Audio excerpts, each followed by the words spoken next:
El aire acondicionado del Rolls Royce creaba una burbuja de silencio y frío, un santuario artificial que Damián Alcázar usaba como armadura contra el mundo. Afuera, el sol de la metrópolis castigaba el asfalto y la miseria. Desde la muerte de su esposa, Sofía, y su hijo recién nacido, 8 años atrás, Damián se había convertido en un fantasma que habitaba una vida de lujo, un multimillonario cuyo corazón era una cripta sellada. Por eso, cuando unos nudillos pequeños y sucios golpearon suavemente su ventanilla, su primer impulso fue un gesto de desdén. Pero el niño del otro lado no se retiró. En su lugar, el pequeño Leo, de apenas 8 años, le ofreció una gardenia blanca, la única flor que le quedaba, y con una voz que atravesó el cristal blindado y décadas de dolor, le dijo: «Tómela, señor, es para que sonría». El impacto fue brutal, un relámpago en la noche perpetua de su alma. La gardenia era la flor favorita de Sofía, el aroma que había llenado su hogar, su boda, su vida. Damián sintió que el aire le faltaba, que el tiempo se detenía mientras el recuerdo de su esposa lo golpeaba con la fuerza de un huracán. Miró al niño, realmente lo miró por primera vez, y en sus ojos grandes y luminosos vio algo más que la inocencia de la calle. Vio un eco, un reflejo imposible, una familiaridad dolorosa que no podía nombrar, pero que sacudió los cimientos de su ser. Un niño cualquiera, un vendedor ambulante, había logrado en un segundo lo que años de terapia y soledad no pudieron: hacerlo sentir. ¿Cómo era posible que el rostro de un extraño le resultara tan devastadoramente familiar? ¿Qué harías si el fantasma de tu mayor amor te mirara a través de los ojos de un niño desconocido? Pero antes de revelar cómo esa simple gardenia blanca está a punto de desenterrar una mentira de 8 años y destruir un imperio construido sobre el dolor, haz una pausa.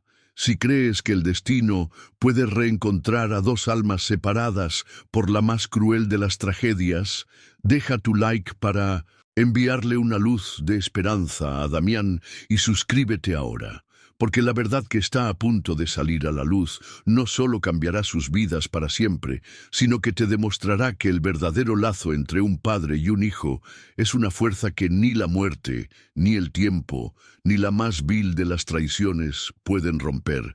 Créeme, lo que viene a continuación probará que los milagros existen y a veces empiezan con una sola flor. La gardenia se había marchitado sobre el escritorio de caoba de Damián, pero su espectro seguía vivo, impregnando el aire de su oficina con un perfume de recuerdos y preguntas sin respuesta. Incapaz de sacudirse la imagen de aquellos ojos luminosos, movilizó a su equipo de seguridad con una orden insólita y febril: encuentren a ese niño. En menos de 24 horas, el poder de su fortuna trazó un mapa desde el semáforo hasta un orfanato decrépito en el sector más olvidado de la ciudad. Al llegar, el contraste lo golpeó con violencia. Su Rolls Royce era una nave de otro universo frente a los muros desconchados y las ventanas rotas. Allí, en el patio de tierra, estaba Leo jugando con una pelota desinflada, ajeno al terremoto que su simple gesto había provocado en el alma de aquel hombre poderoso y roto. Mientras tanto, en la torre corporativa de Alcázar Enterprises, Ricardo Montesinos sentía un sudor frío recorrer su espalda. Un informe discreto de seguridad había llegado a su escritorio, detallando el repentino e inexplicable interés de Damián por un niño de la calle y sus visitas a un orfanato. El pánico, un monstruo que había mantenido dormido durante 8 largos años, despertó con furia. Cada movimiento de Damián hacia ese niño era un martillazo contra los cimientos de su mentira. Con manos temblorosas, pero una voz firme, hizo una llamada a un contacto en el ayuntamiento. Necesito que cierren un lugar. Inventen una fuga de gas, una plaga, problemas estructurales, lo que sea necesario. Nadie puede saber que vengo de mi parte. La orden era clara: borrar a Leo del mapa antes de que su existencia desenterrara un pasado que debía permanecer muerto. Damián comenzó a visitar el orfanato con la excusa de una generosa donación, pero la farsa se desvaneció rápidamente. Las visitas se volvieron su única fuente de luz. Se sentaba con Leo, ayudándolo con sus tareas, escuchando sus sueños de tener una familia. En uno de esos encuentros, sintiendo una confianza que no había experimentado en años, Damián le habló por primera vez de Sofía, de su sonrisa y su amor por las gardenias. Conmovido, Leo metió su pequeña mano bajo su camisa y sacó su único tesoro, la mitad de un relicario de plata, desgastado por el tiempo. «La directora dice que lo llevaba puesto cuando me encontraron», susurró. Damián sintió una punzada extraña, un eco de familiaridad que su mente lógica no pudo procesar, pero que su corazón registró como una nota discordante y dolorosa. La transformación en Damián era innegable. Sus empleados lo escucharon reír por primera vez en casi una década. La esperanza, una emoción que creía extinta, comenzaba a florecer en el páramo de su corazón. Sin embargo, la sombra de Ricardo ya se cernía sobre ellos.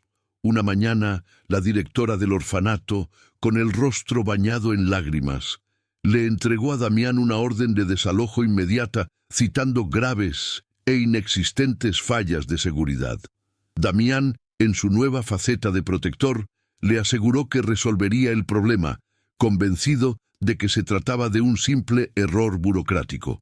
No podía imaginar que esa cruel orden no provenía de una oficina anónima, sino del despacho de su propio cuñado, en un intento desesperado por cortar de raíz el lazo que el destino se empeñaba en volver a tejer. La orden de desalojo no era suficiente para Ricardo. El tiempo se agotaba y la conexión entre Damián y el niño se fortalecía con cada visita, como una enredadera imposible de cortar. Movido por un pánico gélido que le helaba la sangre, tomó una decisión drástica y sin retorno. Esa misma noche, mientras los niños dormían en sus camas gastadas, un incendio accidental se desató en la vieja cocina del orfanato.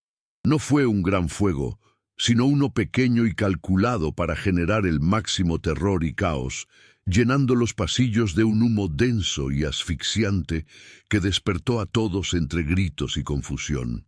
Las sirenas rompieron el silencio de la noche, una banda sonora macabra para el plan de Ricardo. Su objetivo era claro: no solo cerrar el edificio, sino sembrar el miedo en Damián, hacerle creer que su presencia atraía el peligro y forzarlo a abandonar al niño para siempre. Damián llegó al lugar cuando las llamas ya estaban controladas, pero el aire todavía olía a quemado y a desesperación. Encontró a los niños acurrucados en mantas en la acera, con los rostros manchados de hollín y miedo. Leo, al verlo, corrió hacia él y se aferró a sus piernas con una fuerza que desarmó por completo al magnate. En ese instante, la última pizca de apatía en el alma de Damián se evaporó, reemplazada por una furia helada y protectora. Esto no era un accidente. Mirando la fachada ennegrecida del único hogar que esos niños conocían, comprendió que alguien, con un poder inmenso, quería a ese niño fuera del mapa. Lejos de retroceder, su resolución se solidificó como el acero. Tomó su teléfono y, con una voz que no admitía réplica, ordenó a su asistente: «Reserva un ala entera del mejor hotel de la ciudad. Ninguno de estos niños dormirá en la calle esta noche». En medio del caos organizado del traslado al lujoso hotel, una mujer mayor, una cuidadora llamada Elena, que había trabajado en el orfanato durante más de 30 años, se acercó a Damián con ojos temerosos pero decididos. «Señor Alcázar, debo decirle algo», comenzó, con la voz quebrada por la emoción y los años de silencio. «He guardado esto por miedo, pero el incendio, esto ya es demasiado». Elena le confesó que recordaba perfectamente la noche en que Leo fue abandonado. No fue un trabajador social quien lo trajo como decían los registros oficiales y falsificados. Fue una mujer joven y visiblemente aterrada, vestida con un uniforme de enfermera que lo dejó en la puerta envuelto no en harapos, sino en una manta de cachemira carísima, susurrando «Perdóname», antes de desaparecer en la oscuridad como un fantasma. La historia oficial era una mentira, una fachada para ocultar algo mucho más oscuro. La confesión de Elena cayó sobre Damián como una bomba de tiempo. Una enfermera asustada, una manta de lujo. La imagen de un bebé abandonado por la pobreza de su madre se hizo añicos, reemplazada por la horrible sospecha de un secuestro o una conspiración de la que no podía ni empezar a imaginar el alcance. Esa noche, mientras observaba a Leo dormir profundamente en una cama suave por primera vez en su vida, a salvo en la suite presidencial, Damián sintió que todas las piezas sueltas de su dolor comenzaban a unirse de forma aterradora. El relicario, la inexplicable familiaridad en sus ojos, el ataque al orfanato. Ya no se trataba de caridad, se trataba de justicia. Acarició suavemente el cabello del niño y se hizo una promesa silenciosa. Descubriría quién intentó borrar a Leo del mundo y por qué sentía que, al protegerlo, estaba, de alguna manera, recuperando una parte de sí mismo que creía muerta para siempre. Impulsado por una nueva y feroz determinación, Damián transformó su vasto imperio en una máquina de investigación privada. La vaga descripción de Elena de una enfermera asustada se convirtió en el epicentro de una cacería silenciosa y metódica. Su jefe de seguridad, un hombre leal hasta la médula, coordinó equipos que peinaron los registros de personal de cada hospital de la ciudad de hace 8 años, cruzando datos con los turnos de la noche de la supuesta tragedia. Damián ya no era un espectro de luto. La pena se había transmutado en un motor helado de propósito. Cada hora que pasaba sin respuestas era una tortura, pero también afilaba su convicción. Alguien había orquestado su infierno personal, y él no descansaría hasta mirar a esa persona a los ojos y arrancarle la verdad. La búsqueda, costosa y exhaustiva, finalmente dio frutos. Encontraron a una mujer llamada Marta Rivas, una exenfermera que había renunciado abruptamente a su trabajo semanas después del accidente de Sofía y ahora vivía en un modesto apartamento en las afueras. Damián fue a verla en persona, sin guardias, solo con el peso de 8 años de dolor en su mirada. La mujer, al verlo, en su puerta, palideció como si hubiera visto a un fantasma. Entre sollozos y temblores incontrolables, confesó todo. Ricardo Montesinos la había acorralado en el hospital, amenazando a su familia si no declaraba al bebé como fallecido, y lo entregaba. Le dio dinero, suficiente para desaparecer, y una advertencia. Si alguna vez hablaba, él se aseguraría de que nunca más viera la luz del día. Con la confesión grabada discretamente en su reloj, Damián regresó a su mansión sintiendo un torbellino de furia y una claridad devastadora. La verdad era más monstruosa de lo que jamás hubiera imaginado. Aturdido, se dirigió a su estudio y por primera vez en años abrió la caja de terciopelo donde guardaba los recuerdos más preciados de Sofía. Sus manos temblorosas apartaron cartas y una rosa seca hasta que sus dedos encontraron una fotografía. Era Sofía, radiante, con el sol de la tarde en su cabello y en su cuello, el relicario en forma de sol que él le había regalado en su primer aniversario. De repente el aire abandonó sus pulmones. El relicario de Leo. Corrió hacia su caja fuerte y sacó su mitad, la que tenía forma de luna. La pieza que Leo llevaba era su complemento. Esa noche, Damián entró en la suite del hotel y se detuvo junto a la cama donde el niño dormía. Ya no veía a Leo, el pequeño vendedor de flores. Veía a Mateo, su hijo, su sangre, el fragmento viviente de su amor por Sofía. Acarició su cabello con una ternura que creía perdida para siempre, mientras las lágrimas, una mezcla de alegría desgarradora y rabia pura, corrían por su rostro. Cada risa que no había escuchado, cada abrazo que no había dado, cada noche que su hijo había pasado solo, todos se lo habían robado. La cacería había terminado. Ahora comenzaba la justicia. Tomó su teléfono y marcó el número de Ricardo.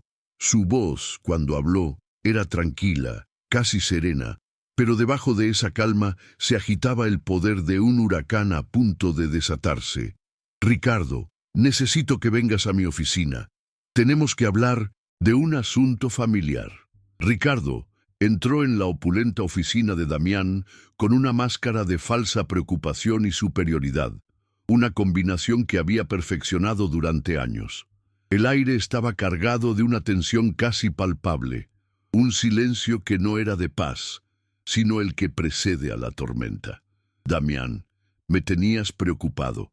¿Qué es este asunto familiar tan urgente?, preguntó, su voz untada de una condescendencia que pretendía ser afecto. Damián, de pie junto a la ventana panorámica que mostraba la ciudad a sus pies, se giró lentamente. Su rostro no mostraba dolor ni ira, sino una calma sepulcral que heló la sangre de Ricardo. «Siéntate», ordenó Damián, su voz resonando con una autoridad que Ricardo no le había escuchado en 8 años. El cazador herido había despertado y la presa acababa de entrar en su jaula. Sin más preámbulos, Damián colocó sobre la mesa de caoba las 2 mitades del relicario, la luna que él había guardado y el sol que su hijo había llevado colgado al cuello como su único tesoro. Con un movimiento deliberado y preciso, las unió. El clic metálico resonó en el silencio como un disparo. ¿Te resulta familiar, Ricardo?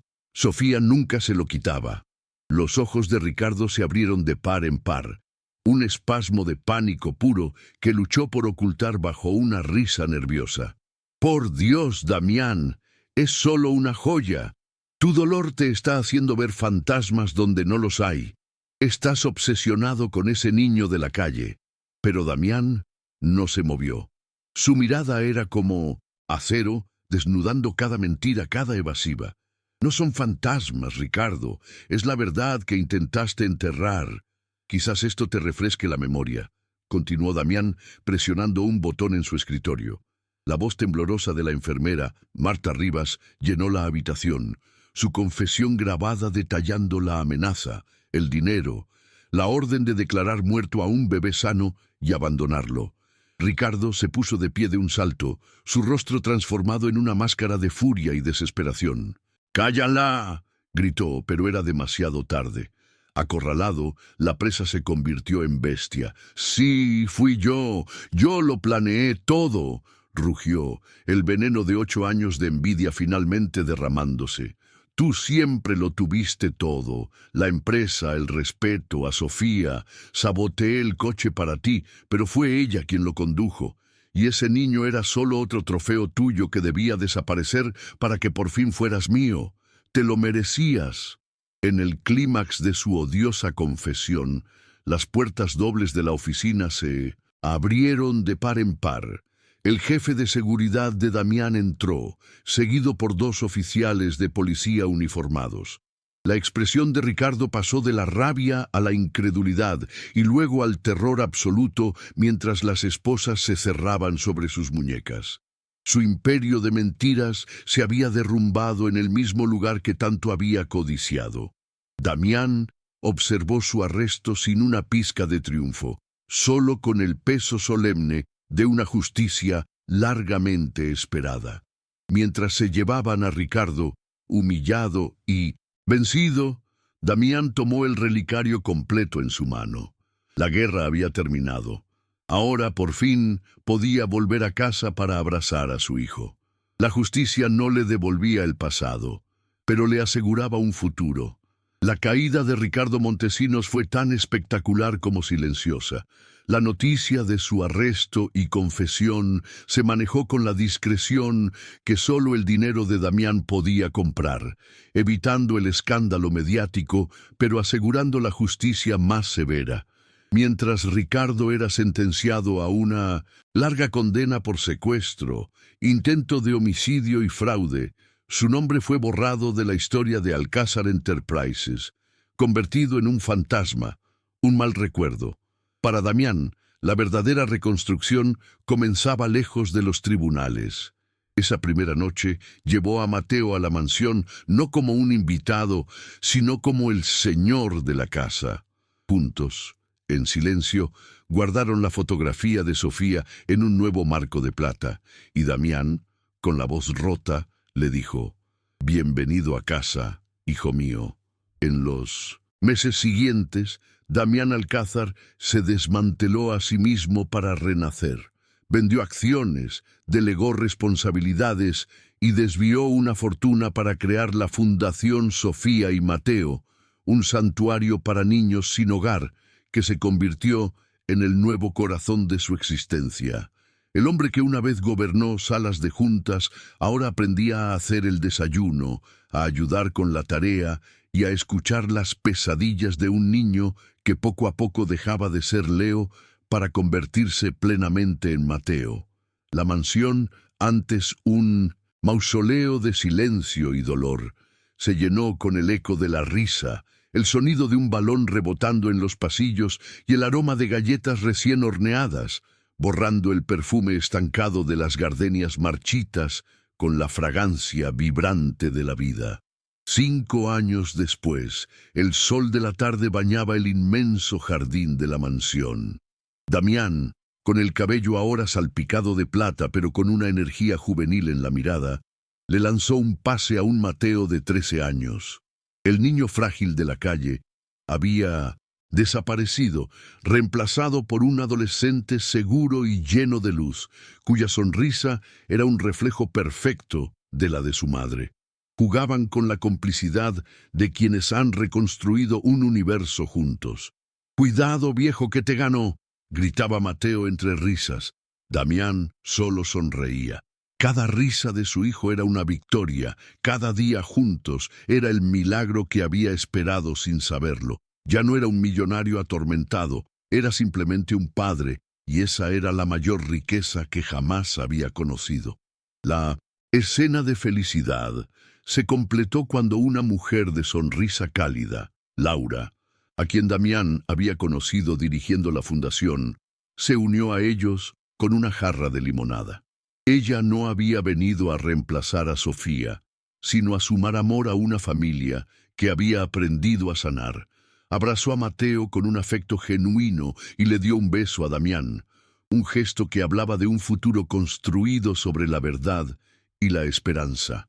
Los tres, juntos en el césped, eran el retrato de un final feliz, la prueba viviente de que incluso después de la noche más oscura, el sol siempre vuelve a salir, y todo había comenzado con una simple flor, una gardenia blanca ofrecida por un niño que solo quería ver a un extraño sonreír.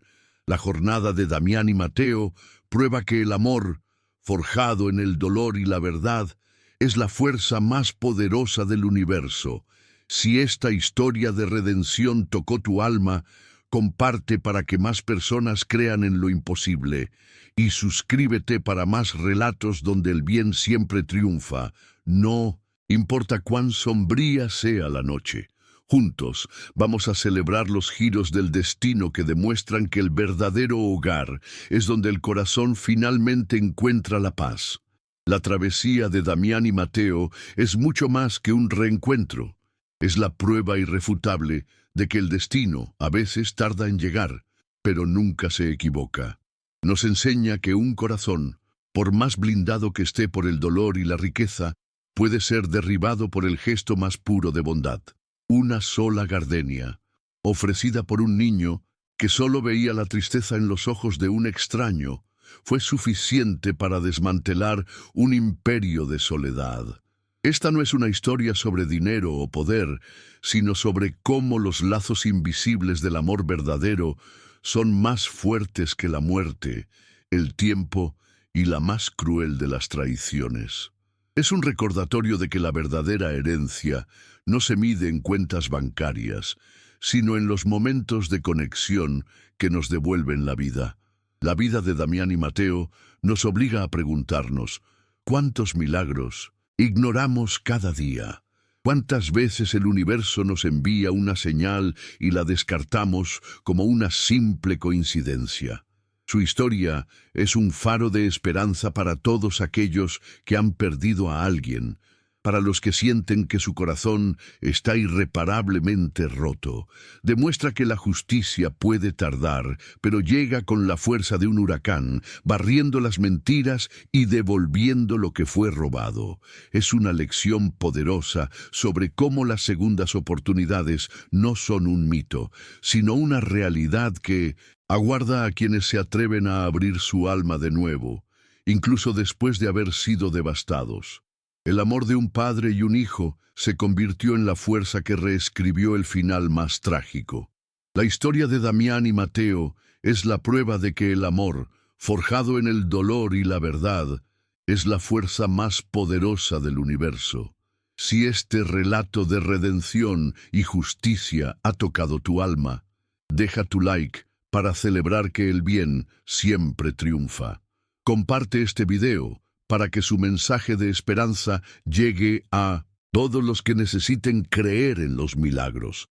Y lo más importante, suscríbete y únete a nuestra comunidad de apasionados por las historias donde el corazón siempre encuentra el camino a casa. Porque juntos seguiremos demostrando que no hay oscuridad tan profunda que no pueda ser vencida por un simple acto de amor. Hasta la próxima gran historia.